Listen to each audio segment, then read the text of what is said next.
Hey guys, so this video is going to be specifically for my new hires. If you are brand new to a role, specifically, or if you are brand new to the sales team, I want to talk about some of the things that are my biggest tips for how you can get started teeing up your new job in sales and having success pretty quickly. It is very, very tough to come into a new sales job in a new industry, which is the case for a lot of people entering this kind of space. You've never done a role like this, or maybe you have some sales experience, but nothing quite as similar as this. And so you're coming in and you have a lot of learning curves right off the bat, right? So it's easy to kind of get lost in the shuffle and maybe not know exactly where to start or what's the next right thing for you to be focused on. And so these are my 6 tips after working with tens of thousands of people that have been in your shoes and creating sales rep retention and training programs industry-wide for the past decade.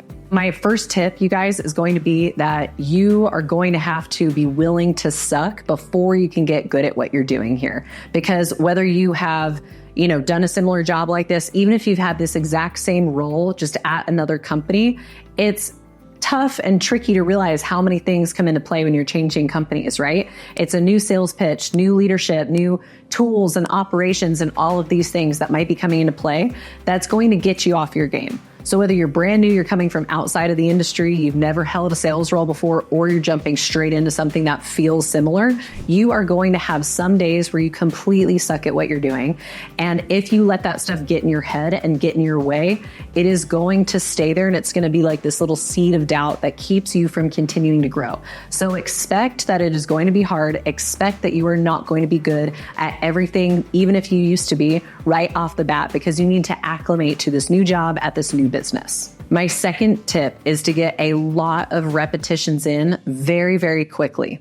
Somebody that goes out and knocks 1,000 doors in a month versus someone that goes out and knocks 1,000 doors in a week did the exact same amount of work, but it took you much longer to do it in the first example, right? And when the distance between the repetitions that you do something new or something that you're trying to get good at, if the distance is really far away, those repetitions are going to be less successful. Think of it as when you go to the gym and you are trying to build muscle and get toned and get fit. If you were only to go in and do a couple reps or a couple sets at the gym once a week, you would not see that much success, right? Because your body's not getting used to it. You don't really have that mind muscle memory and connection coming into play. You are probably not staying on top of your diet. It's not really top of mind. But if you created a gym routine and you were showing up every single day to the gym, there's all these little things that start coming into play. When you squat on Monday versus when you go in to do the exact same squat routine on Wednesday, you are going to be thinking back to this very recent memory of, okay, I remember I was standing this way with my feet and I was going down about this far and this is how I was feeling it in my legs, and all of these things start coming into mind, right? So when that happens, that is showing you that the fresh repetitions that you just went through the other day are helping you create these better routines and optimizing to get better and better at the task that you have at hand. And so the same thing comes into play when it comes to knocking doors, selling people, having these discussions with homeowners. So you need to make sure you're getting a lot of repetitions in quickly. The thing that we love to say here the most is treat it like it's finals week in college. Starting a new job is not a time to be super easy on yourself or be relaxed when it comes to like kicking off and seeing success.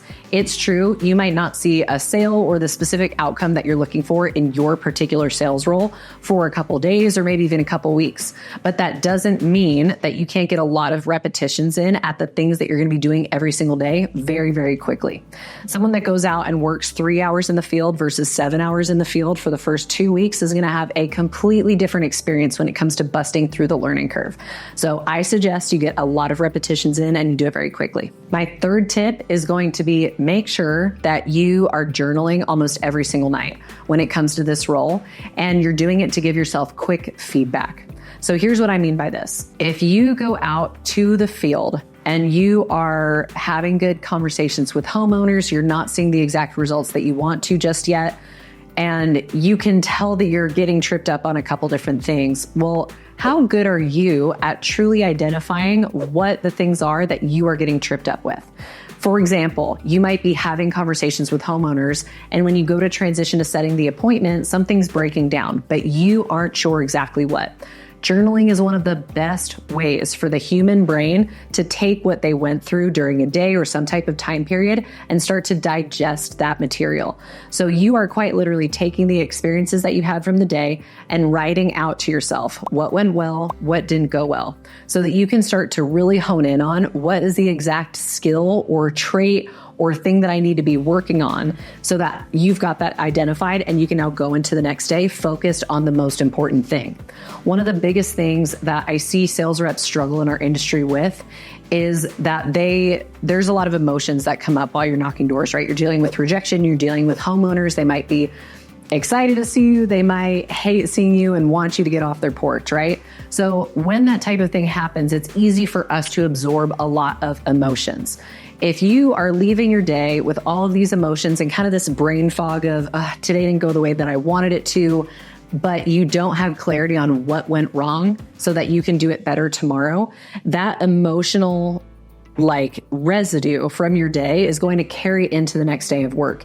That's what happens when you wake up in the morning. You're just like, man, I just feel off. I don't know what's wrong. I'm going to take a couple more hours to myself today before I get out in the field.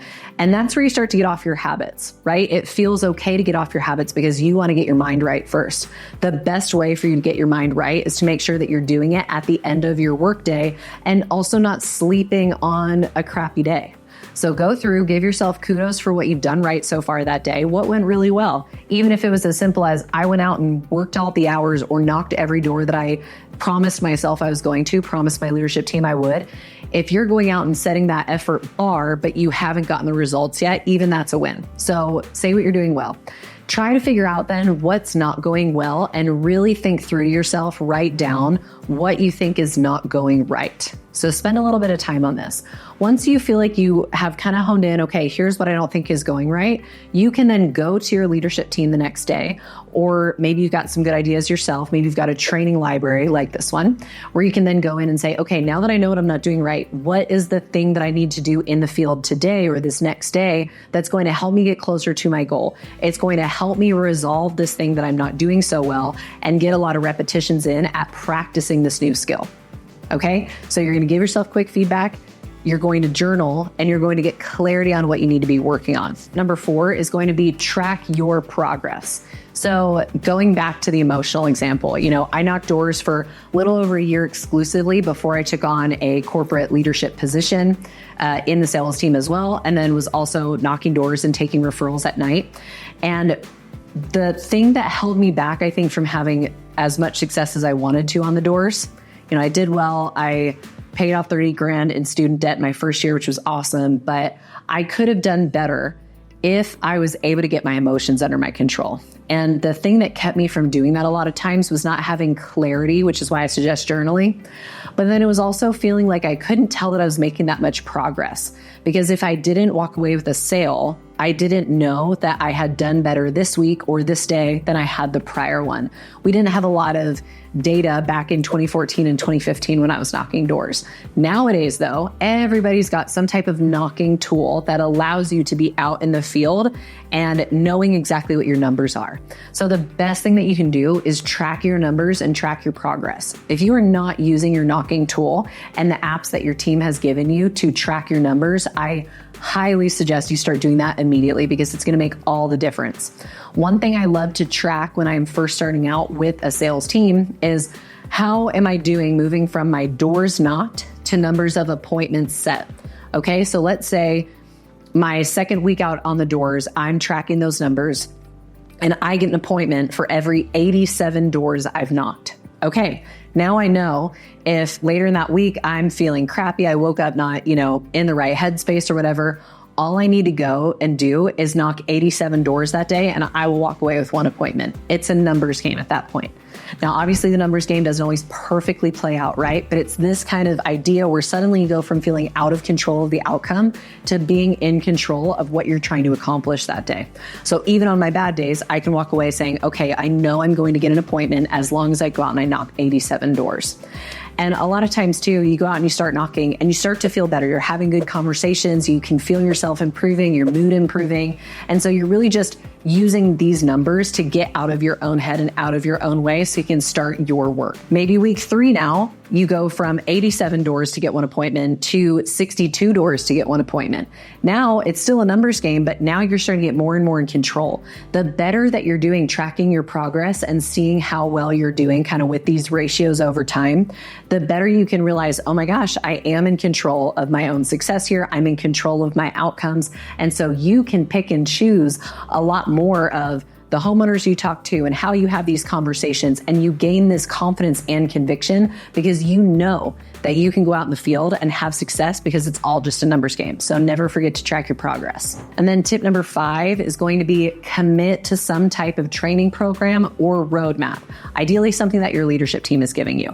So if your team doesn't have one yet, there is a training in a different part of this library on how to create a new hire roadmap, which I highly recommend every single team does. The reason why we want to have a roadmap in the beginning is because there's all of these different things we need to learn, right? If you're door knocking, you need to become proficient at understanding the information about your company and the, industry itself, the role itself, your responsibilities, how to interact with your team. But then you also need to know how to be proficient in your pitch, what you're saying, pitching with questions, handling these homeowner objections, right? Nonverbals, paraverbals, how you're standing. There's all of these different things that come into play. So even something as simple as having a conversation with another human being has all of this stuff that comes into play that you need to start getting good at in order to find success. So when that comes up, it's easy to start to get overwhelmed, especially when you're like, oh my gosh, I'm here. I don't have a sale yet. What am I supposed to be doing with my time that gets me closer to my end goal? So that is why we love to put in place some type of roadmap, something where it's like, here's the checklist of things that I need to be focused on. My learning objectives, how much effort I need to be putting in every single day in the field. What am I going to be learning in my training meetings? Maybe, what types of videos am I watching in our video library at our company? All of this stuff to help you along with your training. And if you're going through all of those motions and you're committing 100% to being focused on this until you finish your training program, that is where you can really dive in. You can understand what you have coming next. So there's never a time where you're like, crap, what do I spend my time on moving forward? You've got the next step in front of you, no matter how small it is. So you can keep making progress, even on the days where you're not going out and just getting a sale because of your efforts that day. And hopefully you picked up on this because I said it a couple times, but the really big part of this, you guys, is that you have to commit. If you get into this new role and let's say you're a little bit nervous, you haven't done a role like this in the past, maybe it's all commission, you haven't done a commission only job before. If you come in with this attitude of, I'm not really sure about this job, I'll see how it goes. Think about what that does to your endurance level, let's call it, when you hit some type of roadblock, which you're going to in every new job, in every industry in the entire world, right? At least we are very lucky to have crazy earning potential in the industry that you're in. That is absolutely massive. But if you're coming into this job and you've got this 1 foot out, let's see how it goes attitude, as soon as something comes up, you're going to say, see, I knew something like this was going to happen. I could tell that this was going to happen. Maybe this isn't a good role for me. Or you start to have these doubts about yourself, about the team, about your, job, all of these things come up and suddenly you're in your own head and it becomes this self-fulfilling prophecy. If you end up leaving or not having success, it's truly because you started with 1 foot out and you went all the way through this process, completely doubting yourself and kind of half-assing it along the way. The best team members, there's a saying called burn the boats. If you come into this new job and you're like, I'm all in, I've burned the ships, I can't go back to where I came from, I'm here to be 100% bought in, and I'm going to do everything that my leadership team says that I need to do in order to have success here. I'm going to do all the things they say over the first few weeks. If you come in with that type of attitude, think about your positivity and the endurance that you have when things come up at that point. You're a lot more willing to say, yeah, of course something happens. Something's always going to happen. I just need to push through this roadblock to get to where I'm trying to go. When you think of things like that, it is inevitable that you're going to have success in the long term, right? So make sure that when you're coming into a new job, you're not only following everything that you're being asked to follow, you're not just making sure that you have clarity on what you need to be doing next and you're going through the training, but you are fully committed to making sure that you are focused on this all the way through the training program. And my last tip number 6, is going to be make sure that you are doing little things. You've got some type of practice to help you avoid burnout, especially in the first couple weeks or months at a new job. And you do that by having some type of balance between work and home. And when I say balance does not mean 50-50. I've held a lot of different positions, gotten into high-level leadership positions, and helped over 100 different companies with their executive teams build out structures and different systems like this for sales reps to succeed. Okay, so I've played a lot of different roles. There's been a lot of times in my career where I did not focus on family and home life and work life 50-50. In fact, a lot of times it was like 90% work, 10% home, or 10% personal. And that's okay, because I had goals in mind that I was trying to hit. So I intentionally went above and beyond on the work side and was committed to doing that so that I could see my goals all the way through. And lo and behold, I've hit a lot of the things that I've wanted to accomplish because I've had that attitude. If I had gone into those moments where I knew that I was going to have to spend a lot of my time on work and not as much time on home, if I went into those moments resenting that situation, not talking to my family, my husband saying, hey, this is how life's going to be for me from my end for the next little bit because I've got these goals that I want to achieve. If I went in without having those conversations and having a little bit of resent, the entire time I would be feeling really burned out because I was at work wishing that I was home. And then when I was home, I'd be feeling guilty that I wasn't at work. So whatever your split is going to be right off the bat, and it's going to change for everyone. It's going to depend on what other obligations you have outside of this job, right? But whatever your split is, figure that out ahead of time and go into it with intention. If you need to be more focused on work for the first little bit, let your family know and get them bought into that. They'll probably understand, right? You're starting off a new job. There's crazy earning potential here. And so you coming in saying, hey, I'm going to need to spend XYZ hours that I'm normally at home. I'm going to need to start doing that at the office or out in the field. It's just for the first little bit until I hit this goal. Maybe it's number of sales, amount of money that you're taking home, whatever it's going to be. If you can get your family on board with that, then you can go into your work time focused on work and your family time focused on family. Nothing burns you out more, especially starting a new job, than when you are focused, you're at work, but you're focused on, you wish you were home, you're thinking about home stuff, you're thinking about all the things that you're not getting to be a part of right now because you're at work, and vice versa. You want to be where your feet are. So if you are at work during the day, stay focused. And when you are home, make sure that you are intentionally spending time with your family, filling up your personal cup, and making sure that you're doing the little things that keep you from getting burned out. So there's a lot of other little things that would be great for you to master during your first few weeks at a new job. But I promise you, if you can just start off with these 6 tips that I've outlined in this video, it's going to go a long, long way. And it's going to create a type of kind of personal system that you get to build for yourself to help you see success long term.